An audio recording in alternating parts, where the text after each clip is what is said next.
dreams that we all have. And then one night, everything changed. I came home to find that the man I loved, the father of our 2 boys, had taken his own life. Since that day, I've been learning what it means to lose someone you love to suicide, and why it's a very different kind of grief to any other. I'm going on a journey around Britain to meet people like me who faced a similar loss, and to try to break down some of the stigma and the fear that exists around suicide.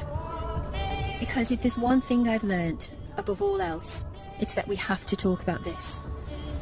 It's really important that we talk.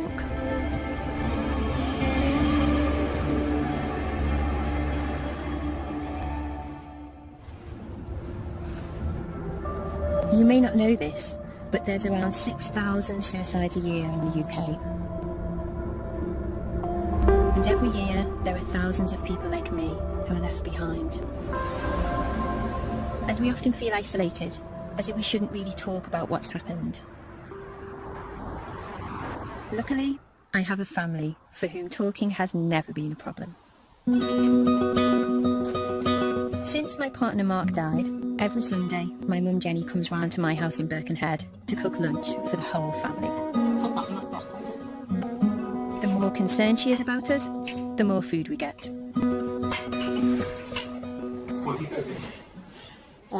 Roast lamb, roast potatoes, creamed potatoes, new potatoes, carrots, cauliflower, broccoli, managed to, 2 types of peas, garden peas, mushy peas. So we'll go for the low carb option today. Oh, definitely. Yeah. Go mad on a Sunday. We are very close family. Yeah. Which stood us in good stead, because when the whole situation around Mark happened, it kind of that became just really pivotal to everything. It was such a big shock, because we had a conversation the night before, haven't we, about Christmas dinner and what we were cooking and where we were having it. All right. All right.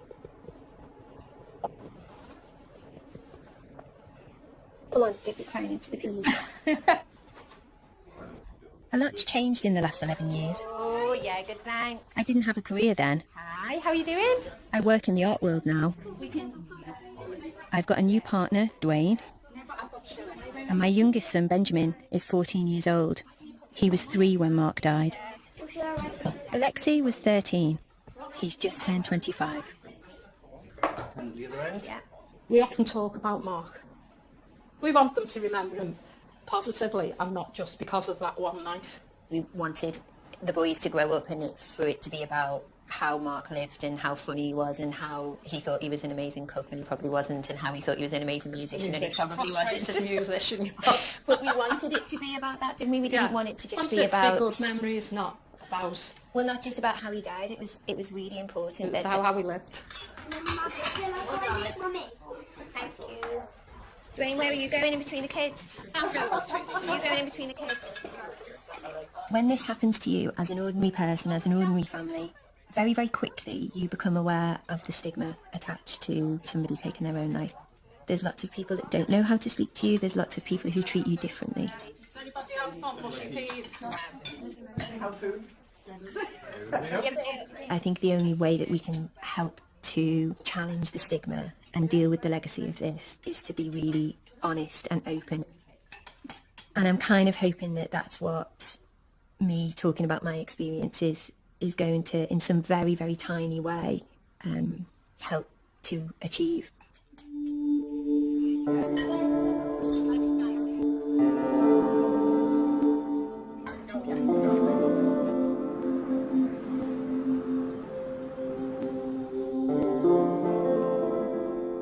I think we were probably both 16 in this picture, and it was when we kind of not long started dating, and we thought it would be great to go on this day out to Southport, I think it was. You can see how young I am and how young he is. Me and Mark met when we were at school. I was 16 and he was only 15, and we went on a date, and his friends were saying to him, "Oh my God, you're going out with a sixth former, that's great." And my friends were saying to me, "What are you doing with a fifth year? What are you doing?" And it kind of went from there, really. He was great fun. He was quirky. He was interesting. He was dangerous. I was 18 when I had Alexia. At that point, we kind of thought we knew it all. And actually, you look back and we didn't know anything. We were kind of just muddling our way through. And then this picture is just Mark and me and Benjamin. Benjamin was born when I was 29 and Mark was 28. I mean, now I look back and I think, was that time of excitement and kind of hope, really? Was that just a sticking plaster? So the relationship building up to Mark's death, I was feeling very restless. We'd always kind of managed to talk through things. So we talked about it a lot. We talked about the fact that I was feeling as if I was kind of almost claustrophobic. We decided that we were going to live separately for a little while. If I'd have realised the potential consequences of then what happened, maybe I wouldn't have said anything. Maybe I would have just continued things and kept quiet. Who knows? It's hindsight's a wonderful thing, isn't it?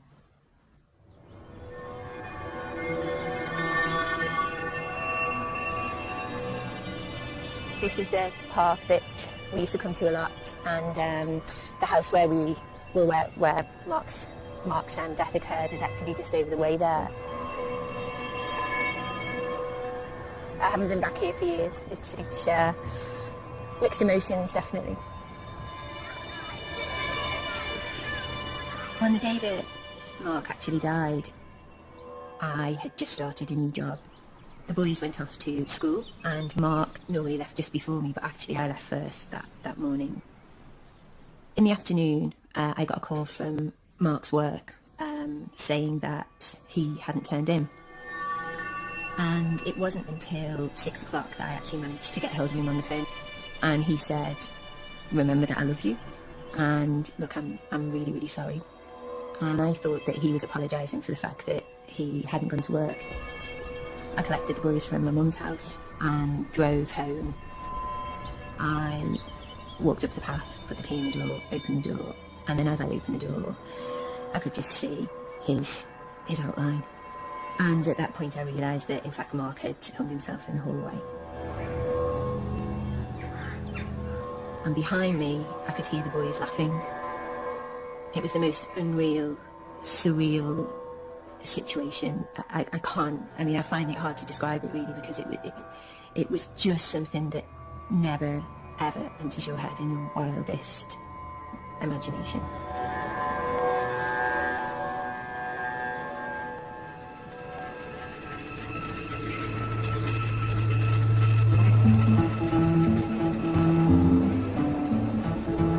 Mark's death was devastating for me, but as I've since discovered, it wasn't unusual.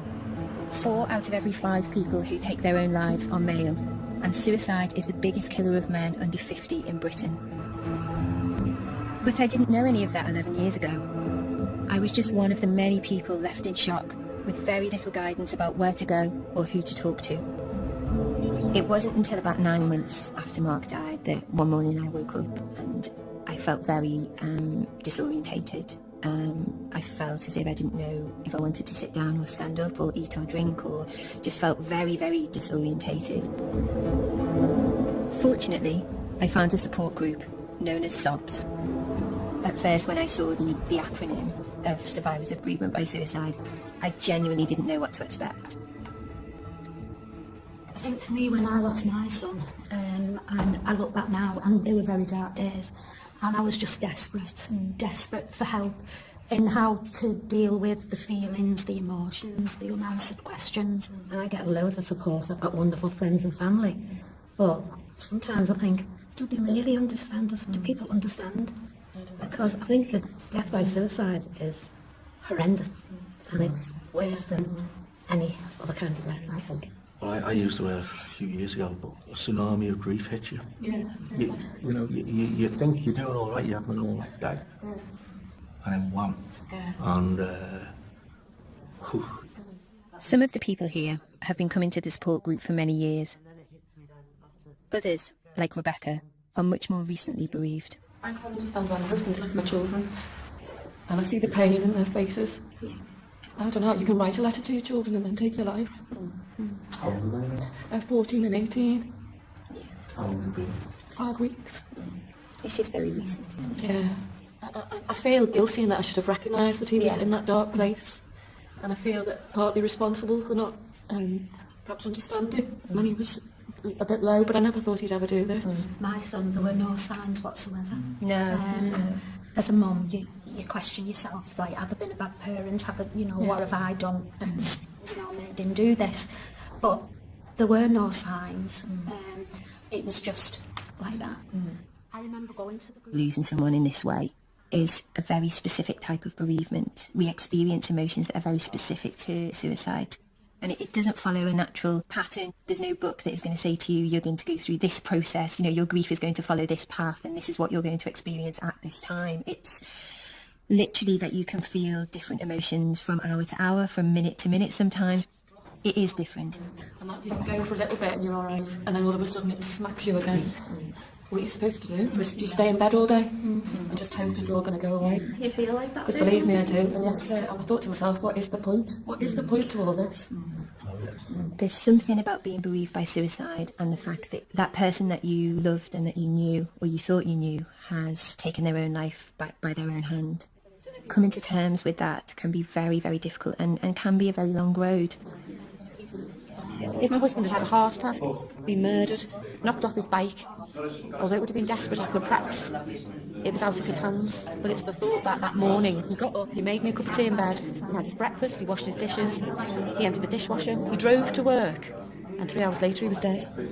And that's what I find very, very hard to understand.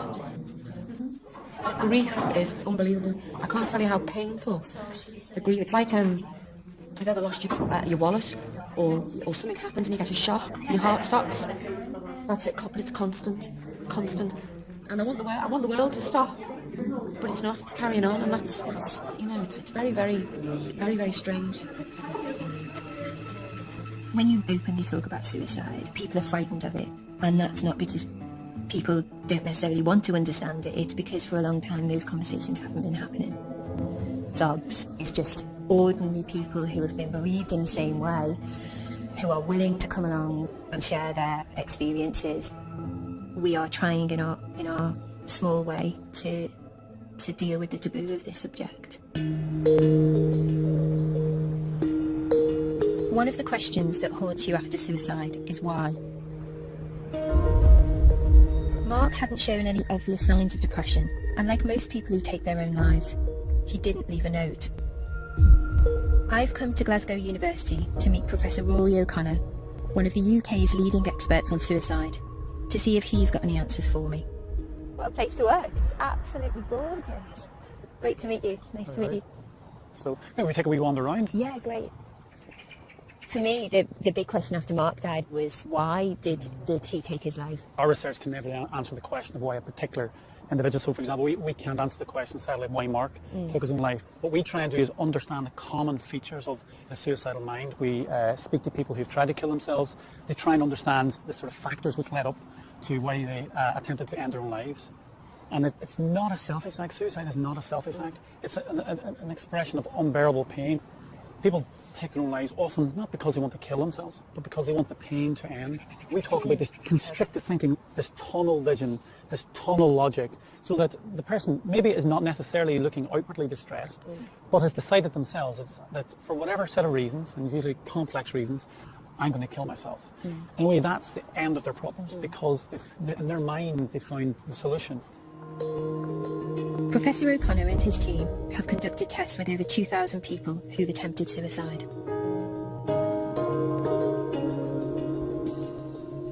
I'm going to play it gradually harder, and I'd like you to say stop when it first feels uncomfortable. Let's just take it for a second, Karen. So this is a pressure meter, or an algometer, where we exert pressure on people's hands, and what that does is get some sort of objective measure of pain sensitivity. Okay.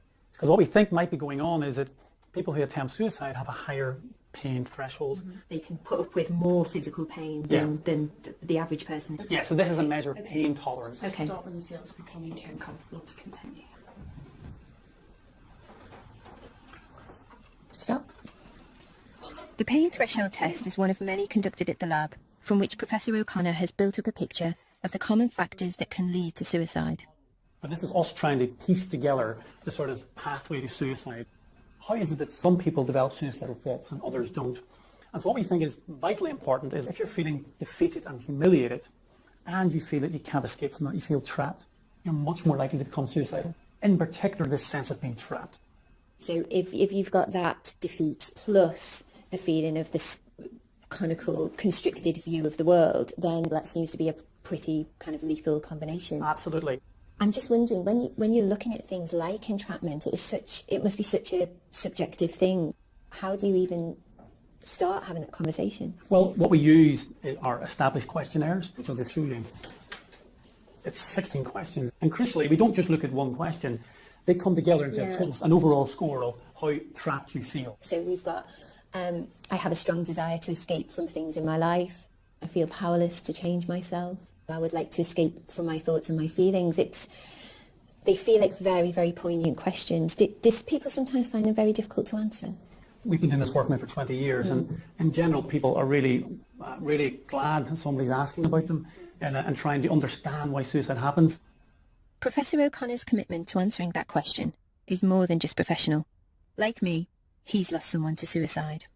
6 years ago, a very close friend of mine took her own life, and that really was just devastating, and particularly devastating because I've been working in this area for so long. I just felt such a failure that I'd let that person down, and that we were really, really close, and basically, why couldn't I have prevented her suicide? What it really highlights for me is, yes, as a researcher, I understand the importance of objectivity, but it's more personal now, really, really much more personal now.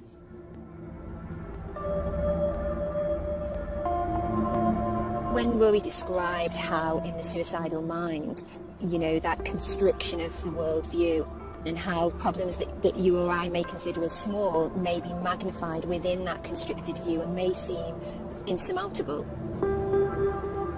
I could just kind of feel myself really, really relating to that and just wondering whether that was how Mark's view of the world had changed.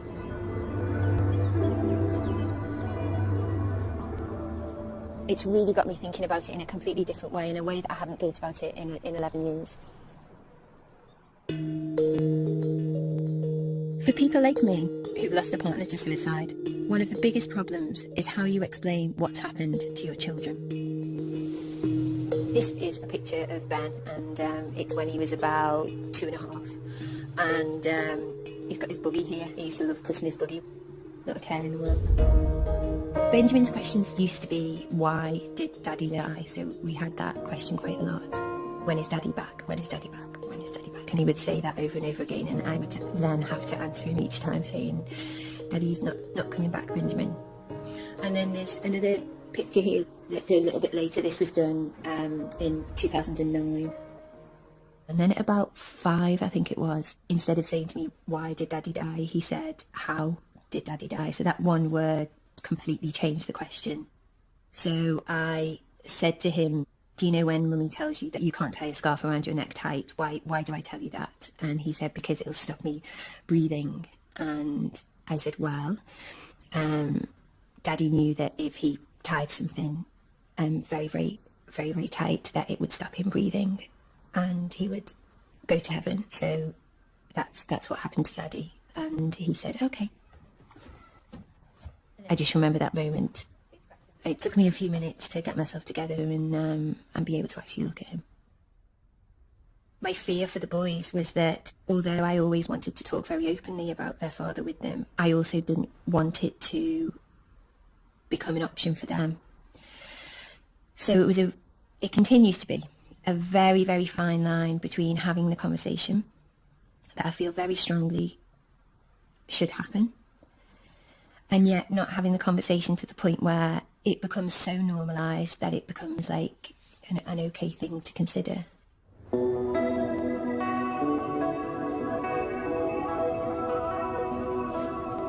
Talking to my boys about their dad's death wasn't helped by the wall of silence around suicide. But now, a few people in the public eye are starting to speak out about their experiences. I've come to West London to meet the actor David Robb, who plays Dr. Clarkson in the TV series Downton Abbey. 18 months ago, his wife, the actress Bryony McRoberts, having struggled with anorexia, took her own life at a local tube station. Angela. Hello. Come in. Can I interest you in a tea or a coffee? I would love a cup of tea, please. Right. That'd be great. Go Thank through to the you. kitchen. Thank you. That's great. Thank you very much. Should we come through? Yes, please. Yeah. I'll follow you. I don't know. I'm on your turf. These are sort of, well, random photos. So, this is Brownie about 5-6 years ago. Pretty lady. Absolutely beautiful. So she was about 50ish then. Wow. She doesn't look anywhere No. near 50. And that's the play that we met in. Betsy. So there she is, 18, me 28. We had this love scene. And did it just last a bit longer each night? It sort of did, yeah. She had to That's grow up in it. In the amazing. last act, she had her hair up. I always remember. And I used to have to stand behind her, walking on stage at one point. And I loved the back of her ears. I can remember quite clearly sort of falling in love with the back of her head. Really? Yeah, a long time ago, 1975. How long is it since your husband died? It's a little while now. It's 11 years. You found Mark, didn't you? Yeah, I did, yeah. I can't imagine the level of shock that must have involved. I had the opposite. Bryony left the house before I came down in the morning and didn't come back. And then the police turned up. Really? At about 4 o'clock in the afternoon, because she had my Oyster card, my ticket thing. And I was advised by the police and the coroner not to see her body. So I never saw her. She just walked out of my life. So it's as if she's been erased in a nuclear explosion.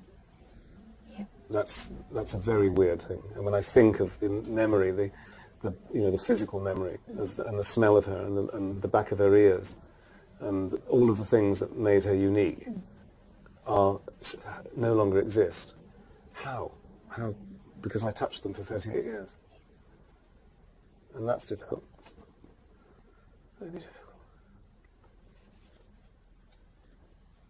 Very difficult. I have the opposite in that the last time I held him was when he'd already passed away. And so although my head can compute that it was, I know that it was very real and all of that, it still has that same surreal sense that you have. So it's small comfort.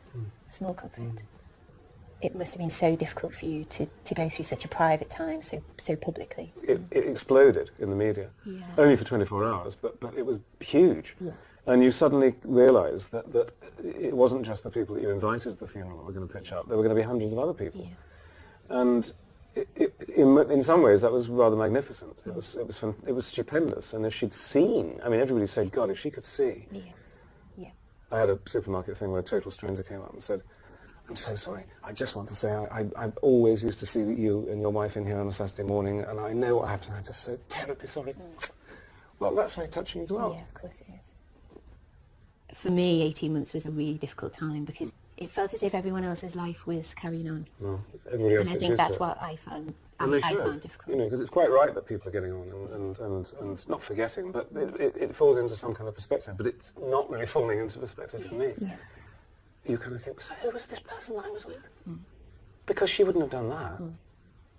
And I don't think there's any real coming to terms with that. You just have to somehow live with it. Tell me it gets better. Yeah, I can absolutely promise you that it gets Really? better. Yeah, absolutely. I've lost the person who was a rock for me. And in terms of taste and being a homemaker and a brilliant partner and a glamorous woman.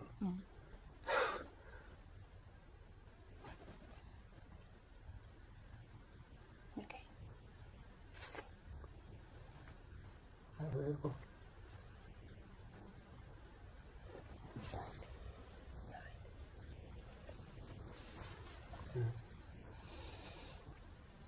So it goes round and round, doesn't it?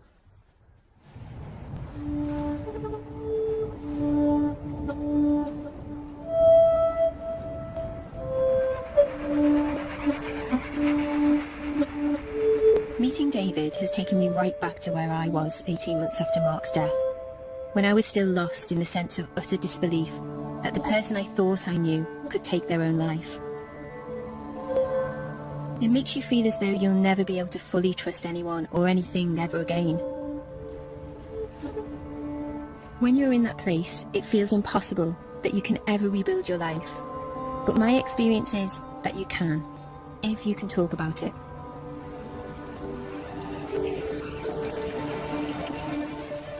"11 years after Mark's death, my oldest son Alexei feels like he's done all of his talking. His dad was a keen amateur guitarist, and Alexei now expresses himself as the drummer of the band I Alone.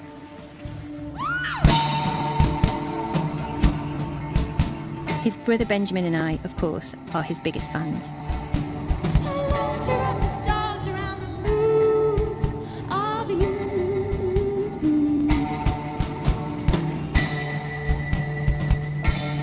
Alexei started drumming when he was about 14. I don't know whether some of it was because he'd not long lost his dad, or whether it was just something that would have happened naturally anyway. But now he's been drumming for 10 years, and you can tell he loves it. As a parent, you kind of live for those moments where you see your child just completely absorbed in what they're doing and just completely enjoying what they're doing. And you get a real sense of that when you see Alexei drum.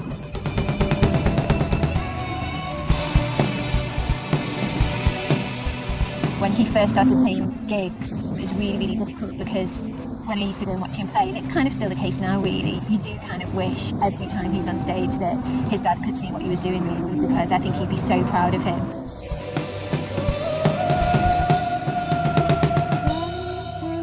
Nights like tonight, he would have loved this.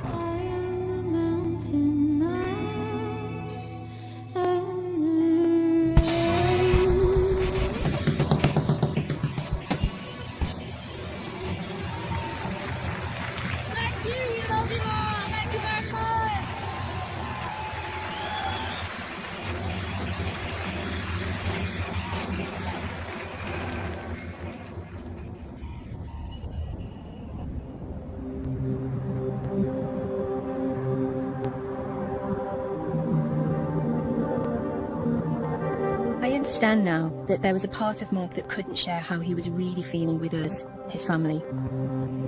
But I've often wondered whether things might have turned out differently if he'd been able to get away for a bit and speak to someone else. Here, in a residential street in North London, there's an organisation called the Priory, which offers that option to people who feel suicidal. I've come to meet Angela Rodriguez, who's worked here for the last 8 years. Hello, is it Angela? It is. Hello. Angela. Welcome to my Thank you so much.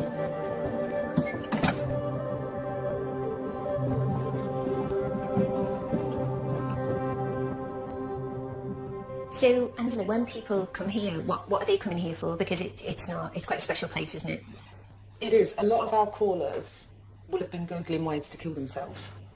Really? Yeah. We pop up at the top of the page and then they see Priory and they'll have a read and they then have a think about it, then they'll call us. And is Priory a one-off? Or is it, are there other Priories around the country, No. or is this the only one? No, this is the only one so far. What we do, we offer a safe space. We work with suicide. This is where you can come in and be honest without that fear of feeling judged or upsetting anyone. After an initial assessment, Priory offers its guests a 5-day residential break from the pressures of everyday life.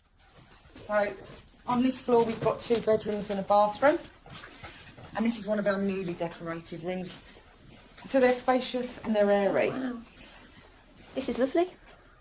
And as you can see, we've got nurse alarms for people that have, if anyone has difficulty in the night, they press that. So they're designed with, with safety. Again, you'll notice that the curtain pole... These are collapsible, aren't they? Yeah. So I noticed that as soon as I walked in. If anyone does try and make an attempt, it's not going to work. Have you ever had guests here who have actually taken it as an opportunity to attempt to take their lives here? Yeah, and what we say to guests, we make it very clear, we have a guest agreement, that if someone does make an attempt here, that we will have to intervene. The most important part, if that happens, is being with them and trying to hold on to our relationship with them, and not to just hand it over to someone and walk away. We won't do that. We'll be with them, we'll stay with them at the hospital. Okay. And hopefully, depending how bad it would ever be, if they're able to come back and finish their stay, they come back. The May Tree was set up 20 years ago by two former Samaritans who wanted to offer a refuge to people who felt isolated by their suicidal feelings. I mean, the stigma around suicide, I mean, I felt it as a bereaved person. Is it something that you feel, or that you think that the guests feel? Oh, absolutely. We need to be talking about suicide. We live in a society that's scared to talk about death, let alone suicide. We need to be able to be open and talk about it without that fear of being judged. That is so important. We need to use the word. Stop hiding from it. Stop hiding from it. Let's talk about it. And that's the key, talking. How did you first come across May Tree? Was it in a working capacity, or was it in a different? No, I'd actually made several attempts myself. I'd been through the mental health system. I'd been in psychiatric units, and I struggled to find a reason to live. I mean, I couldn't even leave the house. I couldn't even take my children to school. How many children did you have then? I had Angela? three daughters, yeah, who were small. I suppose we're on opposite sides of the fence, because I have wanted and thought about how Mark must have felt just before he took his life. That's been a major part of my bereavement and my grief, really, is trying desperately to understand how it feels to be in that place where you really are convinced at 100% that your children will be better off without you. I remember kissing my children. Good night.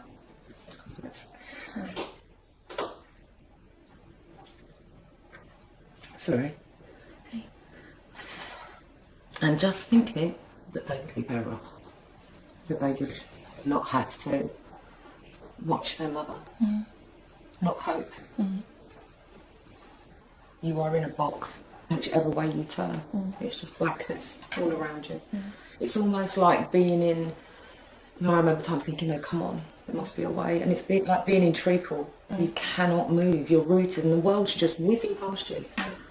You can't see. And that's what's so important here, because for someone that's walking through this door that is suicidal, at that point, they may never have had contact with someone else that is suicidal.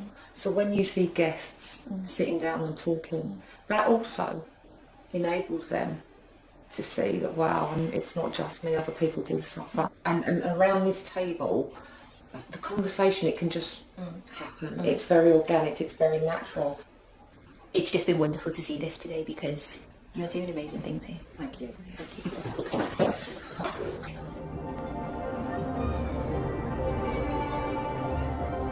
Almost all of May Tree's guests say that they suffer fewer suicidal thoughts and attempts after staying here. Which makes you wonder why, when suicide is such a big problem, this is the only house of its kind in the UK. Hindsight is a wonderful thing, but I just wish that if Mark had known about somewhere like May Tree, that maybe he could have just come somewhere like this for a few days. I just wish that he'd have known about this.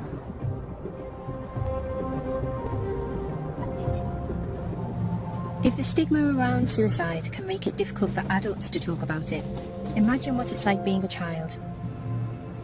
When Mark died, my boys, Alexi and Ben, lost one parent and were left with me, the other, completely traumatised. While I did my best to let them know that they could always talk about what had happened to us, I'm interested in how other families deal with suicide, and I've come to meet the Ebdons, who live in rural Somerset. Somewhere like that. What's happened? Farmer Simon Ebdon lost his wife Dominique to suicide 5 years ago, leaving him to bring up their 5 daughters on his own.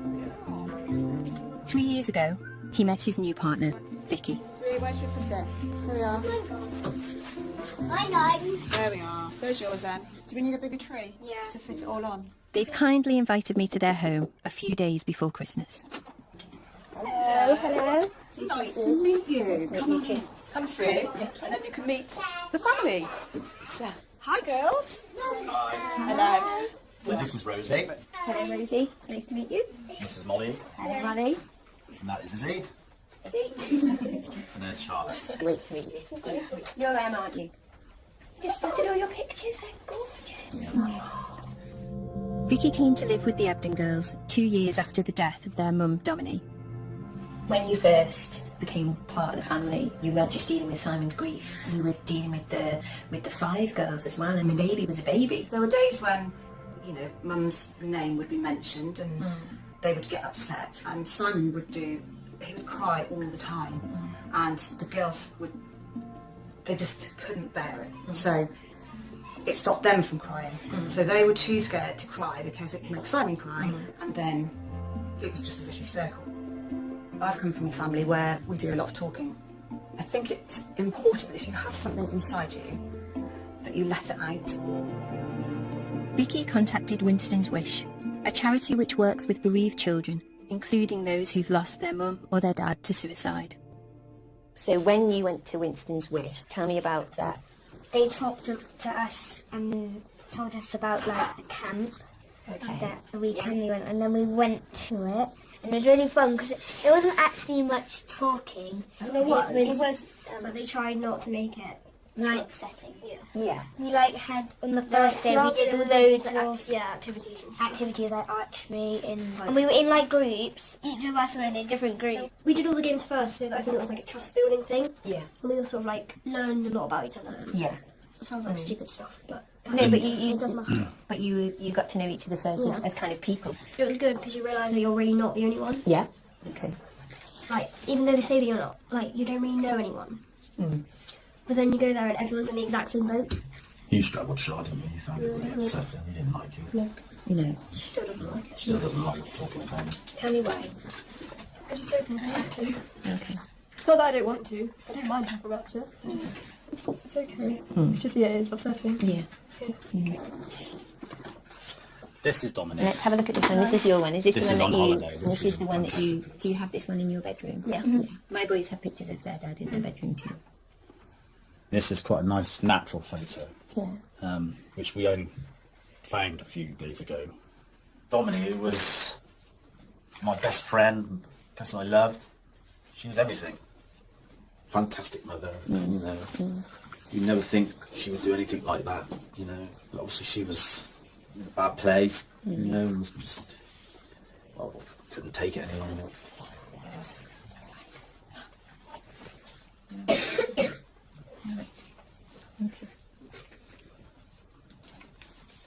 It's very sad. There are days when it's actually really difficult, but they are coming through it, and maybe they won't ever get over it. I don't think you can't get over something like that, but you can adjust and you can learn to live and live alongside what's happened, and that's kind of what I wanted for them. I just think from everything that I've heard today, the fact that you came into the family and enabled those conversations to happen, I think is probably the greatest gift that you could have given any of those 5 girls. Did you get those? No. And where's Rosie's? Lovely. Look, it all looks beautiful, doesn't it? Yeah, brilliant. That's all right though, Anne.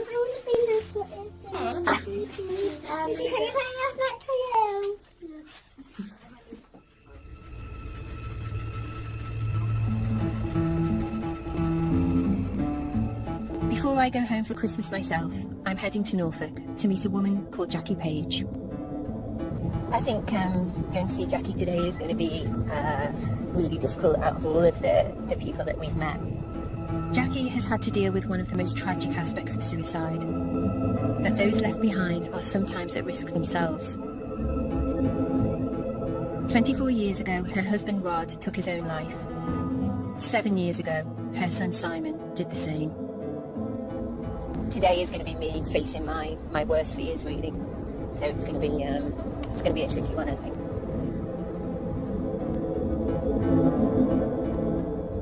That was Simon when he was probably about 3 or 4 there with the snow with his rabbit, bless him. That was on holiday in Cornwall with Katie. And that was graduation day. We just asked someone if they'd take a photograph. That was 2001, so it was 6 years later, almost to the day that he died. Yeah. Wow. You lost your husband Rod. He took his own life In 1990. In 1990. It was very, very hard when he died. I was left with 2 small children, an 8-year-old and a 10-year-old. Simon asked me a lot of questions about how Rod died, but those were questions that he asked me a lot when he was much older. I would say when he was only probably his early 20s. And I've regretted at times actually telling him, because, you know, he said, how did Dad die, Mum? And obviously God hung himself. And I think, was I too open? Did I, you know? But as a parent, I've always been honest with them and open in that way.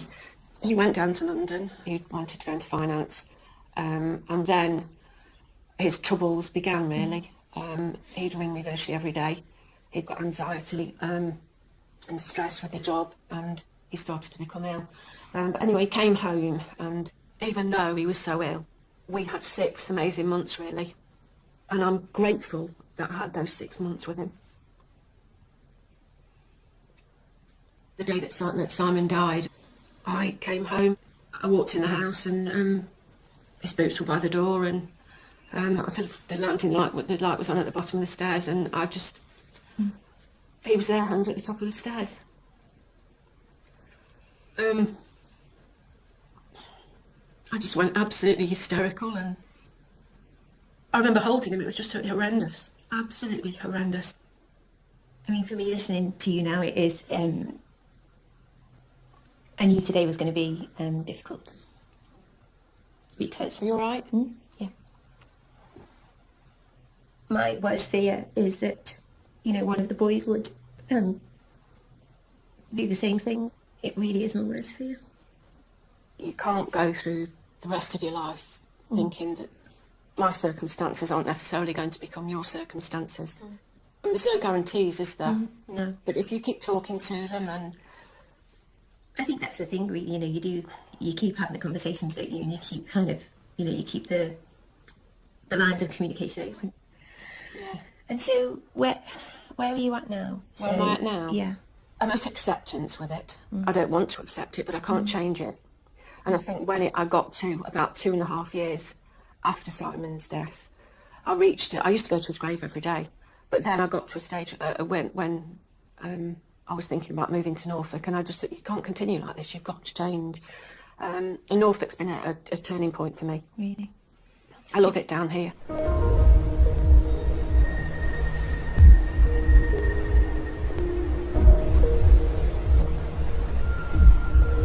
Since moving to the Norfolk coast, Jackie has started a new career and set up a support group for others who've lost people they love to suicide. What did you hope to gain by moving here, Jackie? Peace of mind, I think. Time for myself, some reflection time. It's been a turning point, really. I love the place. I'm home now. Yeah. I mean, it's so beautiful here, I can definitely see why. And I mean, life isn't wonderful all the time, is it? Nobody's is, but everything since I've been here has gone right. For me personally, it's been a healer, really. Yeah.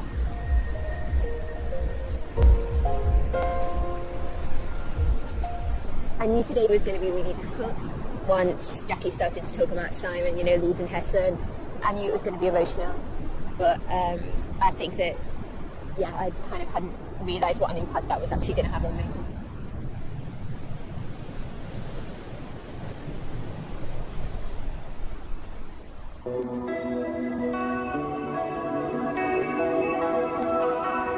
Before going home to see my boys, there's someone I'm keen to catch up with. I've been thinking a lot about Rebecca, who I met at the Liverpool support group. It's only 10 weeks since her husband Andy died. After any suspected suicide, there has to be a public inquest, and the one into Andy's death took place yesterday, just before Christmas. That's in Turkey just before he died, actually, about a month before. And then that's one of us at a charity ball a few years ago. You look amazing. Oh, well, yeah. Absolutely amazing. Have your hair done. That's the one with sugar, yeah.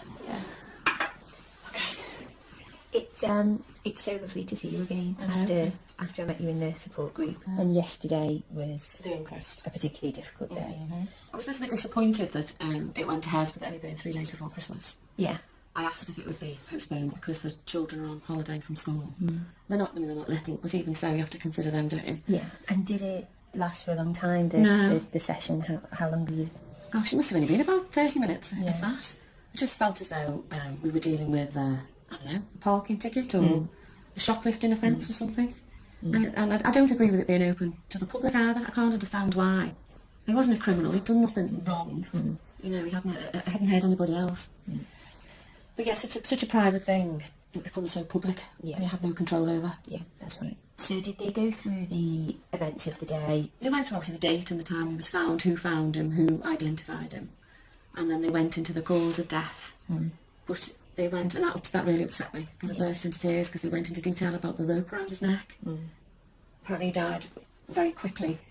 So I was comforted in a little way that he died quickly, but I don't think I needed to know the full details. And then the verdict was suicide. My husband was depressed. Okay. And that was it, basically. He honestly didn't realise all the impact of what he did. And the after effects. And he wouldn't have wanted to leave me, I don't think, with all of this to deal with. But he has. He was in a dark place and couldn't take any more. How did you feel? Did you feel I feel let a bit down? angry and let down. Yeah, I do. He's died and I'm now left with a lot of things he couldn't cope with on my own. So, yes, he's out of pain, but my pain started now. Yeah. It's hard. Yeah. It really, really is. Yeah. Sorry. No, it's all right. And how do the boys grow up, you know? How do they form relationships? That worries me as well. You know, I always say that things happen in a child's life affect them when they get older, don't they? And that's what worries me, when they grow up.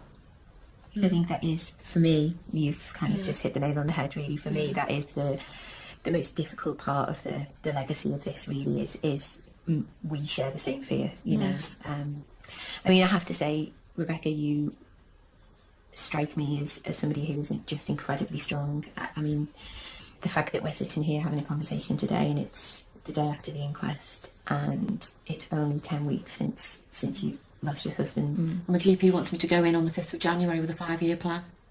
I don't quite know what my 5-year plan's going to be, because I can't think about what my next 5-minute plan is, never mind 5 years. A 5-year plan? A 5-year plan.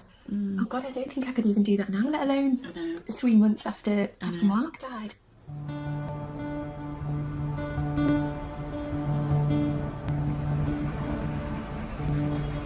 I've made it home to Birkenhead for Christmas. And while I'm still convinced that honesty and openness are the best way to deal with losing someone you love to suicide, when it comes to your own kids, you never stop worrying. I've been speaking to lots of different people and some of it's been quite upsetting. And it kind of just got me thinking about whether the fact that we'd always been really honest with each other and we'd always been able to talk about it, well, whether you felt actually we had always been able to talk about it. We have, I think. But yeah, on the whole, I think I've come to terms with it quite well. Yeah. Do you think you'll always have questions? No, I think I've asked all my questions. But again, I will ask the same questions because I forget the answers. You know what worries me about the way that Dad died, and it worries me that if you were ever feeling, you know, you kind of were struggling with anything, and I always say to you, don't I, that talk to you about it. Yeah. Do you think that because of what we've been through, you will always be able to talk to me about things? Yeah. I would always tell you, of course, but before I actually felt the need to do something. Yeah. So do you think that we're okay? Yeah. Do you think I did the right thing by telling you? Absolutely. Yeah? Positively. Thank you. Okay.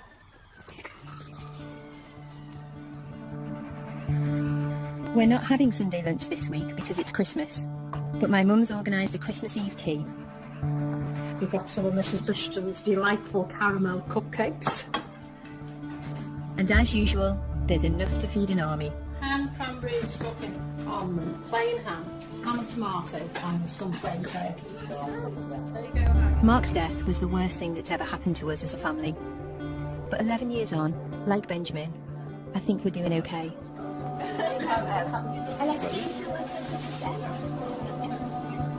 You don't ever get over losing someone to suicide, but if you can talk about it, I could hear the boys laughing.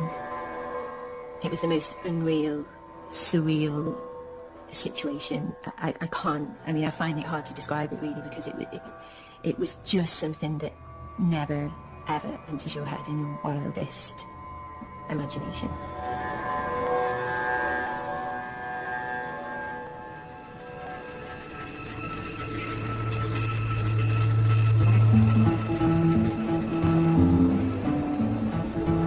Mark's death was devastating for me, but as I've since discovered, it wasn't unusual.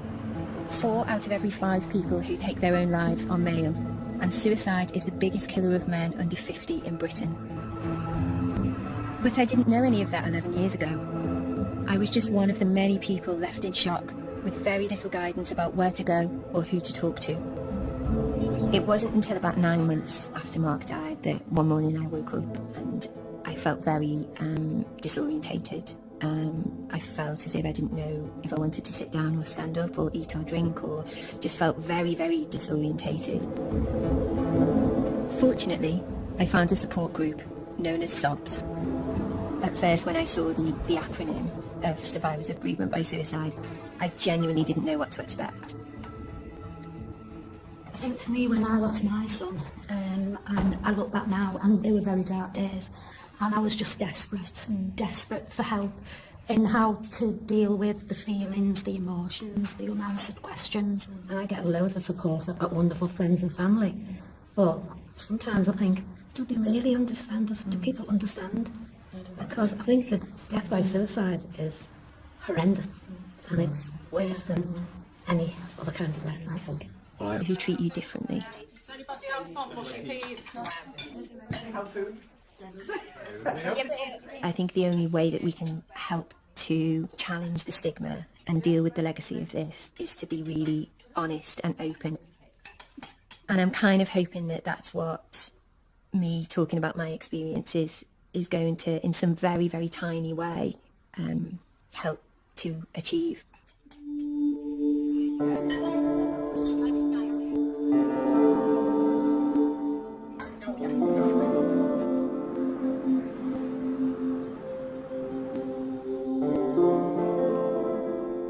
I think we were probably both 16 in this picture, and it was when we kind of not long started dating, and we thought it would be great to go on this day out to Southport, I think it was. You can see how young I am and how young he is. Me and Mark met when we were at school. I was 16 and he was only 15, and we went on a date, and his friends were saying to him, "Oh my God, you're going out with a sixth former, that's great." And my friends were saying to me, "What are you doing with a fifth year? What are you doing?" And it kind of went from there, really. He was great fun, he was quirky, he was interesting, he was dangerous. I was 18 when I had Alexia. At that point, we kind of thought we knew it all, and actually you look back and we didn't know anything, we were kind of just muddling our way through. And then this picture is just Mark and me and Benjamin. Benjamin was born when I was 29 and Mark was 28. I mean, now I look back and I think, was that time of excitement and kind of hope really, was that just a sticking plaster? So the relationship building up to Mark's death, I was feeling very restless. We'd always kind of... We are very close family. Yeah. Which stood us in good stead, because when the whole situation around Mark happened, it kind of... that became just really pivotal to everything. It was such a big shock, because we'd had a conversation the night before, haven't we, about Christmas dinner and what we were cooking and where we were having it. All right. All right. Come on, dip your crying into the peas.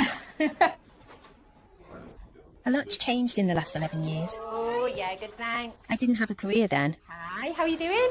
I work in the art world now. I've got a new partner, Dwayne, and my youngest son, Benjamin, is 14 years old. He was 3 when Mark died. Alexei was 13. He's just turned 25. Yeah. We often talk about Mark. We want them to remember him positively and not just because of that one night. We wanted the boys to grow up and for it to be about how Mark lived and how funny he was and how he thought he was an amazing cook and he probably wasn't, and how he thought he was an amazing musician and he probably wasn't. Musician, yes. But we wanted it to be about that, didn't we? We didn't want it to just be about... to be good memories, not about... Well, not just about how he died. It was really important. It was how he lived. Thank you. Dwayne, where are you going in between the kids? Are you going in between the kids? When this happens to you as an ordinary person, as an ordinary family, very, very quickly you become aware of the stigma attached to somebody taking their own life. There's lots of people that don't know how to speak to you. There's lots of people dreams that we all have. And then one night, everything changed. I came home to find that the man I loved, the father of our 2 boys, had taken his own life. Since that day, I've been learning what it means to lose someone you love to suicide, and why it's a very different kind of grief to any other. I'm going on a journey around Britain to meet people like me who faced a similar loss, and to try to break down some of the stigma and the fear that exists around suicide. Because if there's one thing I've learnt, above all else, it's that we have to talk about this. It's really important that we talk.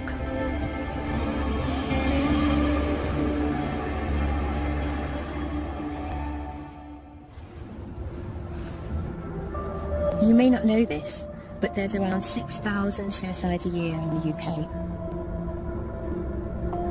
And every year, there are thousands of people like me who are left behind. And we often feel isolated, as if we shouldn't really talk about what's happened. Luckily, I have a family for whom talking has never been a problem. Since my partner Mark died, every Sunday my mum Jenny comes round to my house in Birkenhead to cook lunch for the whole family. The more concerned she is about us, the more food we get.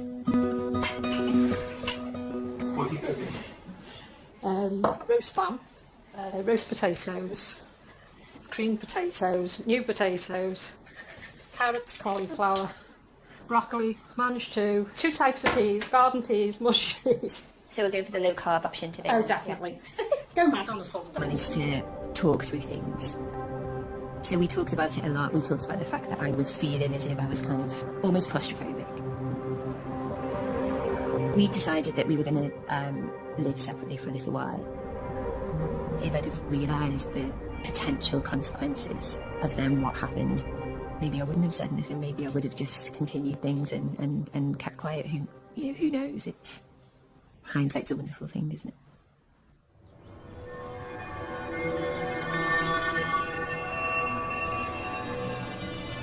This is the park that we used to come to a lot, and the house where Mark's death occurred is actually just over the way there. I haven't been back here for years. It's mixed emotions, definitely. On the day that Mark actually died, I had just started a new job. The boys went off to school, and Mark normally left just before me, but actually I left first that morning. In the afternoon, I got a call from Mark's work saying that he hadn't turned in. And it wasn't until 6 o'clock that I actually managed to get hold of him on the phone. And he said, "Remember that I love you, and look, I'm really, really sorry."